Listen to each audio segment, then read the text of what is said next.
자, 오늘 이 밤에 하나님께서 우리에게 주시는 말씀입니다. 우리 베드로전서 1장 22절 말씀부터 2장 3절 말씀까지입니다.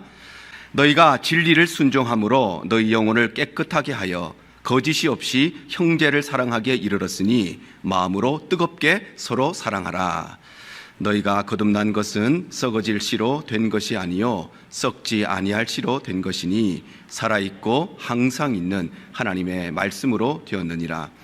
그러므로 모든 육체는 풀과 같고 그 모든 영광은 풀의 꽃과 같으니 풀은 마르고 꽃은 떨어지되 오직 주의 말씀은 세세토록 있도다 하였으니 너희에게 전한 복음이 곧 이 말씀이니라. 그러므로 모든 악독과 모든 기만과 외식과 시기와 모든 비방하는 말을 버리고 갓난아기들 같이 순전하고 신령한 젖을 사모하라. 이는 그로 말미암아 너희로 구원에 이르도록 자라게 하려 함이라. 함께 읽습니다. 너희가 주의 인자하심을 맛보았으면 그리하라. 아멘. 할렐루야. 너무 반갑습니다. 보고 싶었고 또 지난 한 주 동안 새벽 예배 시간을 통해서 이 자리에서 함께 예배드리고 또 금요 예배까지 함께 드릴 수 있어서 너무나도 감사하고 너무나도 기쁩니다. 사실 노예 때문에 제가 1년에 2번씩 LA에 오게 되는데요. 그때마다 목요일까지 새벽 예배를 드렸는데 솔직한 마음으로는 금요 예배와 주일 예배도 한번 그냥 밑에서 성도님들과 함께 예배를 드렸으면 하는 그런 마음이 있었습니다. 우리 목사님 말씀하신 것과 같이 친정과 같은 교회, 그리고 제가 변화되고 또 하나님께서 저를 이끌어 주시는 그런 자리이기 때문에 참 저에게는 소중한 교회입니다. 오늘 함께 예배를 드릴 수 있어서 너무 감사드리고 이 자리를 허락하신 하나님께, 그리고 우리 김 목사님과 우리 당회와 교회에게 너무나도 감사드립니다. 사실 제가 수련회를 우리 아이들, 저희 교회 중고등부 학생이 약 9명 있습니다. 팬데믹 이후에 제가 저희 교회에서 2시간 거리인 올랜도에서 많이 찾아봤습니다. 수련회를 준비하는 교회가 없더라고요. 그리고 3시간 반 거리에 있는 템파를 알아봤습니다. 한 교회도 없었습니다. 그래서 조금 더 멀리 가보자 해서 아틀란타 6시간 거리에 있는 아틀란타를 뒤져보니까 한 교회도 없었습니다. 조금 더 희생하자 해서 버지니아, 필라델피아까지 알아봤는데 없더라고요. 그래서 할 수 없이 비행기 타고 여기까지 왔습니다. 아이들이 지난 한 주 동안 너무나도 행복해했고 또 어떤 학생들은 처음 이렇게 타주에 나와서 수련회를 참석했습니다. 많은 변화가 있었고 또 귀한 고백이 있었는데 저희 교회를 위해서 기도해 주실 때 교육부를 위해서 기도해 주시고요. 중고등부 학생들이 조금씩 부흥하고 있고 또 우리 대흥교회 우리 조 전도사님이 주일 오전마다 설교를 해주시고 짧게 말씀을 전해주고 계십니다. 아이들이 온라인으로 모여서 오전에 예배드리고 주일 1시에 저와 함께 예배를 드리고 있습니다. 부흥이 있을 수 있도록, 아이들이 변화가 있을 수 있도록 여러분 위해서 기도해 주시기 바랍니다. 오늘 베드로전서 말씀을 통해 마음으로 뜨겁게 서로 사랑하라 이 제목으로 나누겠습니다. 여러분, 잭슨빌에서 사역하다 보니까 여러 가지 일들을 경험합니다. 시골이라고 많이 하지만 사실 대도시입니다. 미국의 10대 도시라고 할 수 있고요. 부유한 사람들이 많이 살고 있고 은퇴한 분들이 많이 모여 있는데 한인들이 소수이기 때문에 사람들이 시골 아니냐 이렇게 말씀하시는데 큰 도시입니다. 약 1,500명의 한인들이 살고 있는데 200명이 교회를 출석합니다. 약 7개의 교회가 있는데 저희 교회에서 약 반마일, 여기서 벌먼까지라고 생각하시면 됩니다. 침례교회 하나가 있는데 우연히 어느 집사님을 제가 세탁소에서 만났습니다. 4월 말에 세탁소에 갔는데 저를 찾아오시더니 너무 반갑게 인사하시고 주님의 교회 이대명 목사님 아닙니까? 저는 침례교회 아무개 집사입니다. 예 집사님, 제가 아는 척을 했더니 저 잘 모르시죠? 그러시더라고요. 그러니까 예, 그렇게 대답했습니다. 근데 제가 이 집사님에 대해서 좀 얘기를 들었었는데 어마어마한 은사를 가지고 계신 분이세요. 뭐냐면은 말 한마디 한마디로 다른 분에게 아주 큰 상처를 입히시는 분이라는 얘기를 제가 들었었습니다. 그래서 이 집사님과 딱 1분을 대화했는데 제가 아주 큰 상처 3개를 받았어요. 그 침례교회 4월에 새로운 목사님이 오셔서 선을 보시러 오셨는데 그 집사님이 그러시더라고요. 목사님, 우리 교회 새로운 목사님 오시는 거 아시죠? 아, 예, 제가 들었습니다. 보니까 목사님보다 4, 5살 어리신 것 같아요. 사실 저보다 4, 5살 많습니다. 그러니까 제가 보기에 한 10살 이상으로 보셨던 것 같아요. 이게 첫 번째 상처였습니다. 두 번째가 뭐냐면은 제가 그랬어요. 집사님, 그래도 좋은 목사님 오셔서 너무 좋으세요. 열심히 신앙생활 하세요. 그러니까 집사님이, 목사님 그런 말씀하지 마세요. 잭슨빌에 좋은 목사가 왜 옵니까? 그럼 저는 뭐가 됩니까? 1분 안에 마지막 결정타를 치셨는데 뭐냐면은 집사님이 그러시더라고요. 목사님도 아시다시피 저희 교회와 목사님 교회는 다리 하나를 놓고 전쟁 중이지 않습니까? 제가 사실 그 얘기를 듣고 너무 화가 났어요. 너무 화가 났고, 그리고 차로 돌아가서 한참 울었습니다. 왜냐하면 이 집사님은 평생을 신앙생활 하셨고, 교회에서 기도하시는 분이셨고, 열심히 봉사하시는 분이셨는데, 그 마음 중심에는 교회가 무엇이고 성도의 사랑이 무엇인지 하나도 모르고 그냥 열심을 내셨던 분이기 때문입니다. 오늘 베드로전서를 보시면요, 베드로가 고난을 당하고 있는 성도들에게 쓰는 메시지입니다. 환난을 당하고 있는 성도들에게 쓰는 글인데요, 그냥 단순히 경제적인 문제, 자녀의 문제, 아니면 건강의 문제를 겪고 있는 성도들에게 쓴 것이 아니라 죽을 고비를 넘기고 있는 성도들에게 쓴 글입니다. 만약에 여러분들에게 어느 어려움을 겪고 있는 분들에게 편지를 쓰십시오 이렇게 하신다면은 어떻게 쓰시겠습니까? 제가 한번 그 상황을 상상해 보니까 그 자리를 피하거나 아니면 제 나름대로 계산을 해서 이렇게 행하시는 게 좋을 것 같습니다, 이렇게 말할 수 있는데, 베드로가 어떤 글을 쓰냐면요, 내가 너희들 상황을 보면서 오히려 기뻐하는도다, 이렇게 글을 시작합니다. 오늘 본문 이전에 나와 있는 1장 6절을 보시면 이렇게 기록합니다. 그러므로 너희가 이제 여러 가지 시험으로 말미암아 잠깐 근심하게 되지 않을 수 없으나 오히려 크게 기뻐하는도다. 참 우리가 읽었을 때 참 따뜻하다 이렇게 받아들일 수 있지만, 막상 이 글을 받는 사람들을 한번 상상해 보세요. 죽을 고비 가운데 있는 사람들에게 우리의 상황을 보고 기뻐한대요. 그리고 13절에 뭐라고 하냐면은, 그러므로 너희 마음에 허리를 동이고 근신하여 예수 그리스도께서 나타나실 때에 너에게 가져다 주실 은혜를 온전히 바랄지어다. 내가 지금 문제가 있는데 베드로가 지금 집중하고 있는 것은 무엇이냐면은, 그 문제가 아니라 너희들의 삶의 거룩한 삶을 위해 3가지를 말합니다. 허리를 동이고 근신하고 은혜를 바라라. 이렇게 베드로전서를 시작합니다. 그리고 쭉 글을 써나가다가 오늘 본문까지 오는데 어떤 글을 남기냐면요, 너희가 이 거룩한 삶을 위해 서로 사랑하라. 그냥 사랑하는 것이 아니라 마음으로 뜨겁게 사랑하라 라고 베드로가 고백합니다. 사실 죽을 고비에 있는 성도들에게 어떻게 하면 살아남을 수 있고 어떻게 하면 신앙의 능력으로 그 고비를 넘을 수 있는가, 그 문제를 집중으로 설명을 해주고 여러 가지 조언들을 해줘야 되는데 베드로는 그러지 않았어요.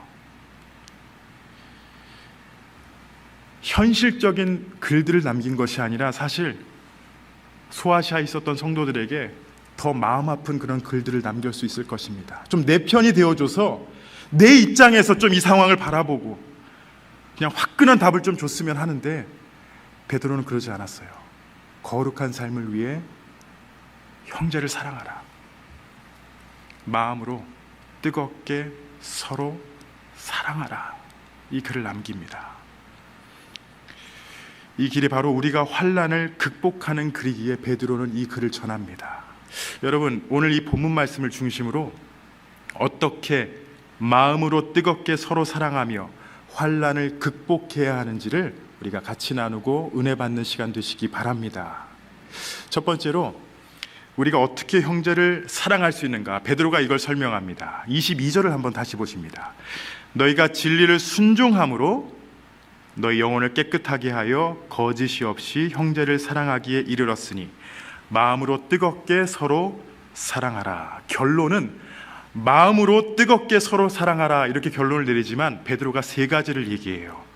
너희가 진리를 순종함으로, 두 번째가 뭡니까? 너희 영혼을 깨끗하게 하여 거짓이 없이 형제를 사랑하기에 이르렀으니.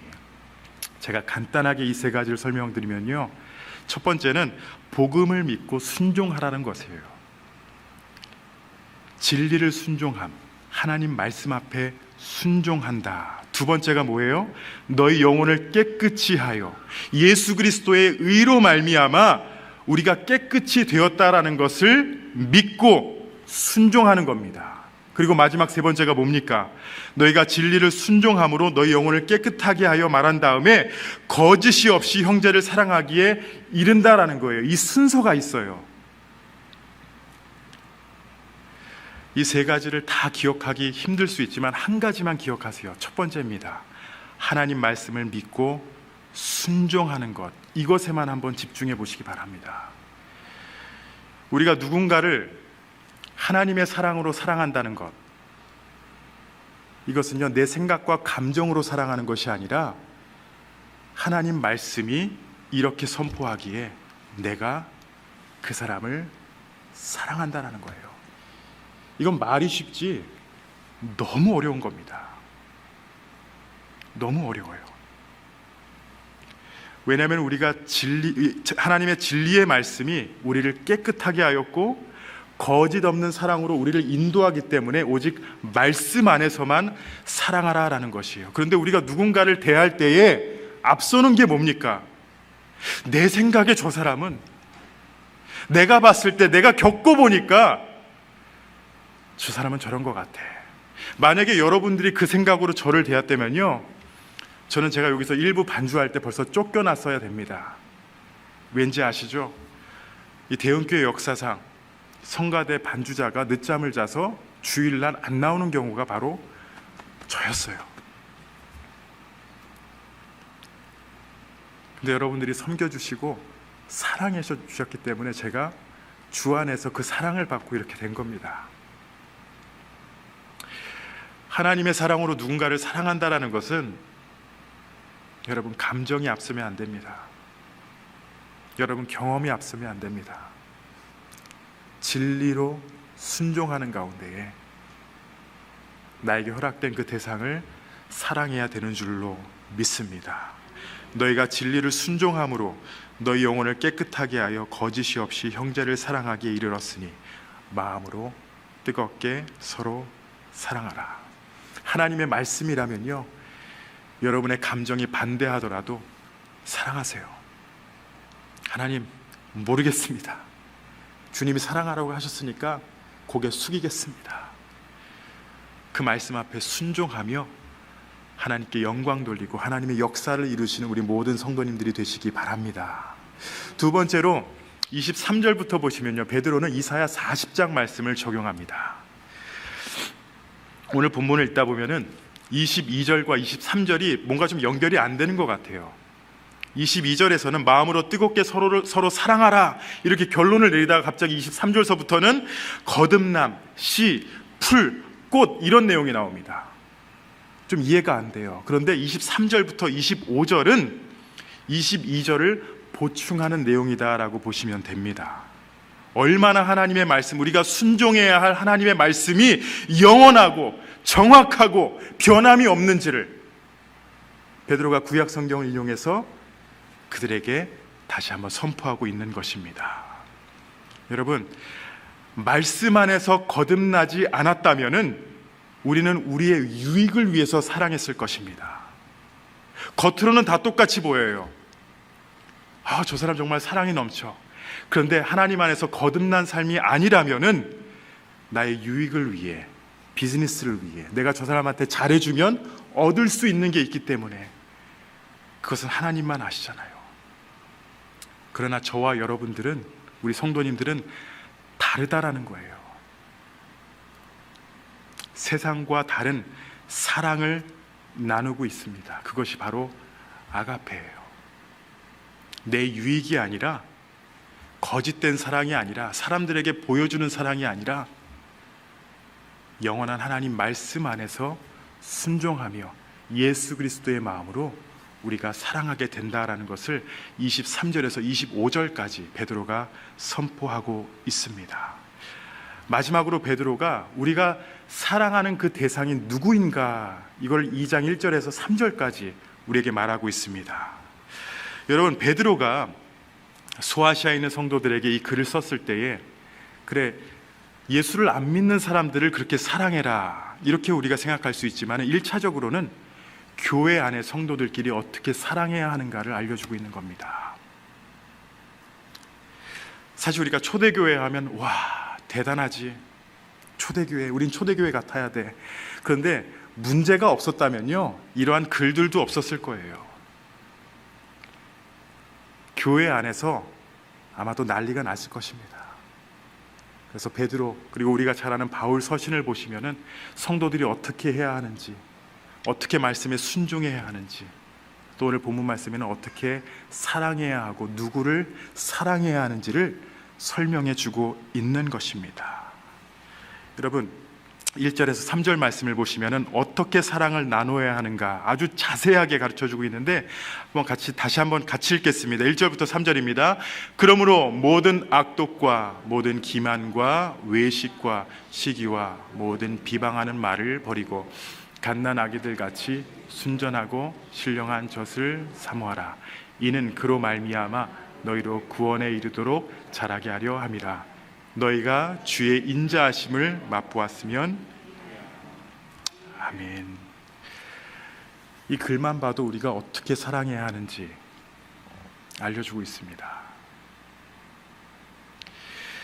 미국의 7번째 대통령 앤드류 존스입니다. 20달러에 나온 얼굴이죠. 이 대통령이 되기 전에 테네시주에서 사령관으로 복무했었는데요. 1812년 전쟁을 치르던 중에 앤드류 잭슨이 그의 군대 내부에서 문제가 일어나고 있었다고 합니다. 군인들 사이에서 비판적인 생각이 점점 커지고, 또 서로 언쟁하고 다투고, 그 안에서 적군과 싸우기 전에 벌써 난리가 났었습니다. 이 상황을 파악하고 앤드류 존슨 사령관이 군사들을 불러 모았고 아주 유명한 짧은 메시지를 남겼습니다. 그들을 향해 뭘 했냐면요, 제군들, 적은 저쪽에 있다라는 것을 기억하시기 바랍니다.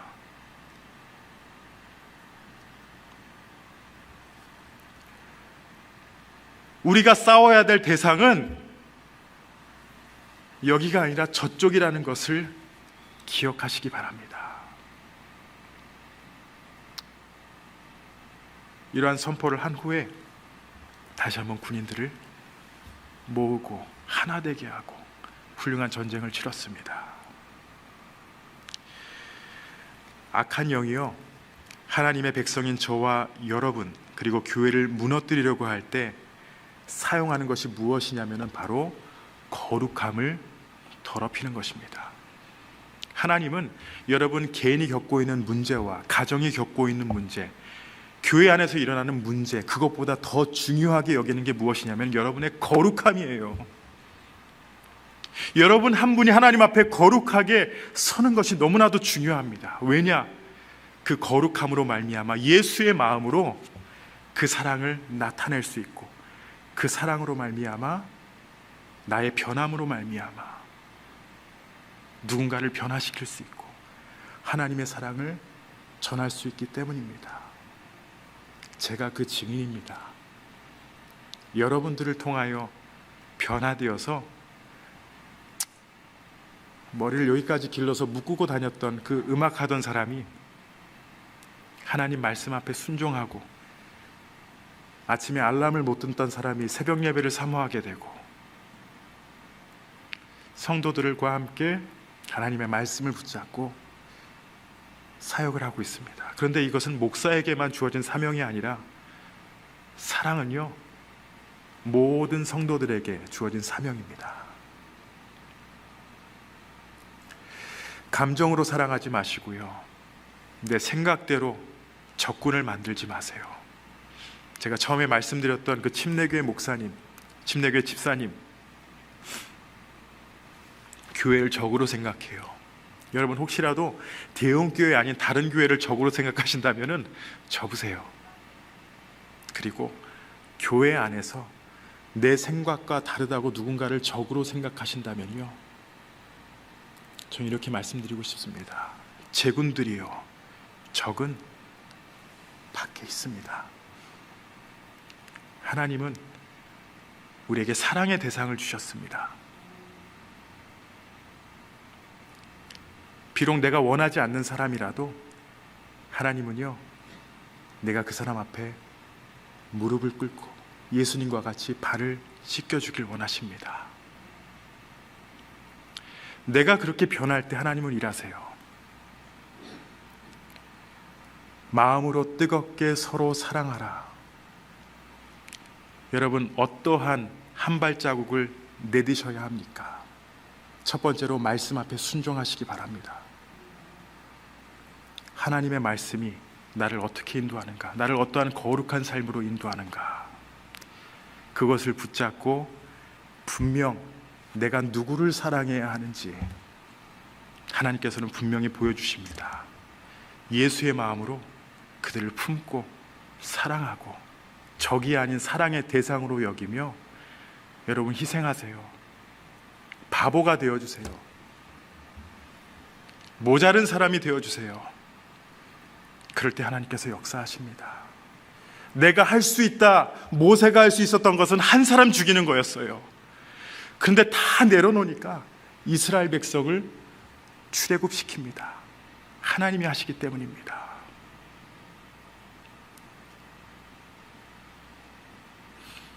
마음으로 뜨겁게 서로 사랑하라. 아마 평생 여러분들이 가져야 될 숙제입니다. 누구를 사랑해야 될지 여러분이 고르지 마시고요, 하나님께서 보여주시는 대로 다시 한번 말씀드립니다. 바보가 되어주시고 웃어주시고 사랑해주시고 품어주시고 먼저 다가가 손을 내밀어 주시기 바랍니다. 제 부끄러운 고백이지만 제가 대흥교회에서 사역할 때 제 마음을 아프게 해주시는 분에게 제가 했던 방법이 하나 있었습니다. 뭐냐면요, 고민하다가 그 다음날 아니면 그 당일날 제가 시원한 커피 한 잔 사서 딜리버리를 해드렸어요. 혹시라도 저에게 커피를 받으셨다면 예, 맞습니다. 제가 먼저 찾아가서 커피를 내미니까요, 얘기해보니까 아무것도 아니더라고요. 먼저 내가 다가가 손을 내미니까 그분도 같이 웃어주시고 같이 마음을 열어주시고, 내가 먼저 사과하니까 서로 용서를 하며 눈물을 흘리며 귀한 사랑의 회복이 일어나더라고요. 제가 좀 어리석은 방법이라고 생각했는데 아직까지도 잭슨빌에서 제가 이것을 하고 있습니다. 제 마음을 아파하게 하는 성도님에게 제가 먼저 찾아가서 커피를 하나 들고 가요. 아직까지는 잭슨빌에서는 비밀입니다. 여러분, 마음으로 뜨겁게 서로 사랑할 수 있는 그 길을 가시기 바랍니다. 처음엔 아플 수 있지만 하나님께서 영광 받으시고 여러분의 삶을 변화시키시고 또 여러분이 사랑하는 그 대상을 변화시키시고 또 교회를 변화시키시는 그 모습을 봤을 때에 베드로의 고백과 같이 오히려 기뻐하는도다. 그 기쁨이 여러분의 삶에 넘칠 줄로 믿습니다. 이 말씀으로 사랑이 넘치고 또 은혜가 넘치는 여러분의 삶이 되고 우리 귀한 대흥교회가 될 줄 예수 그리스도의 이름으로 축원합니다. 이것이